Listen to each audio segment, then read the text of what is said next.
পশ্চিম মেদিনীপুরে সব থেকে বেশি ভোটে মানে তৃণমূল জিতেছে এই বিধানসভায়, এটা কি করে সম্ভব? দেখুন, এটা ঠিক আমাদের, কারণ আমরা দাসপুরে ফ্রি অ্যান্ড ফেয়ার ইলেকশন হয়, এই নয় যে এখানে বুথ দখল হয় বা কোনো রকম ভয় টয় দেখানো হয়। তাও তৃণমূল 27,000 ভোটে কত বিধানসভায় গিয়ে দিল কিভাবে? আপনি যে প্রশ্ন করছেন, সারা পশ্চিমবাংলার মধ্যে আপনার দাসপুর বিধানসভায় ভয় ভীতিহীন রাজনীতি এবং ভয় ভীতিহীন নির্বাচন হয়, এটা আপনি এক কথায় বলতে পারবেন না। কেন বলতে পারবেন না? দাসপুরের কোথায় হয় না, কেন বলতে পারবেন না?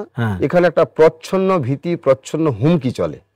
ঠিক অন্য বিধানসভায় আপনি যদি কেশপুর ধরেন, সেখানে যে ধরনের সন্ত্রাসের রাজনীতি হয়, দাসপুর বিধানসভার মধ্যবিত্ত শিক্ষিত উচ্চশিক্ষিত মানুষ আছেন যারা এই ধরনের সন্ত্রাসকে তারা পছন্দ করেন না, নিশ্চিতভাবে ঠিক।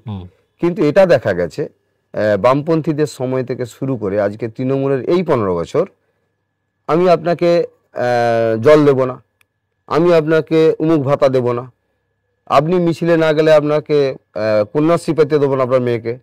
তো এই যে একটা চাওয়া পাওয়ার রাজনীতি এবং তার যে একটা ভীতি, আপনি অঞ্চল প্রধানের কাছে গেলে একটা রেসিডেন্সিয়াল সার্টিফিকেট আনতে গেলে আপনাকে দেবে না, তাহলে কি হবে? তাহলে এই যে একটা ধরনের ভীতি, দেখুন দুই ধরনের সন্ত্রাসের রাজনীতি হয়। দাসপুরের এই সন্ত্রাসের রাজনীতি একটু অন্যরকম।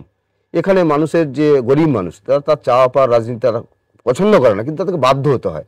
সেই বাধ্যতার রাজনীতি করেই কিন্তু তৃণমূল এখানে কাজ করেছে। এবারে আপনি যে প্রশ্ন করছেন 27,000 ভোটে জেতার বিষয়, দেখুন আমাদের সংগঠনগতভাবে আমরা কোথাও না কোথাও দুর্বল ছিলাম বুথ ভিত্তিক, কিন্তু সেক্ষেত্রে আমাদের দেখা গেছে ভোট পরিচালনা করা বা আমাদের ভোটে নির্বাচন পরিচালনা করার ক্ষেত্রে আমাদের কোথাও ত্রুটি ছিল। তো সেখানে আমাদের হয়তো ডিফারেন্সটা বেড়েছে। আর সব থেকে বড় কথা যে সিপিআইএমের যে ভোট, সেটা ধরুন প্রায় 17,000 ভোট সিপিআইএম পেয়ে যায়। তো বামপন্থীদের ভোট, সেই ভোটকে আমরা সেভাবে আমাদের অনুকূলে আনতে পারিনি 2021 সাল। কিন্তু আজকে 2026 সালে একটাই লড়াই, তৃণমূল ভার্সাস বিজেপি। এখানে আর কোনো সিপিআইএম কংগ্রেসের কোনো ভ্যালু নেই।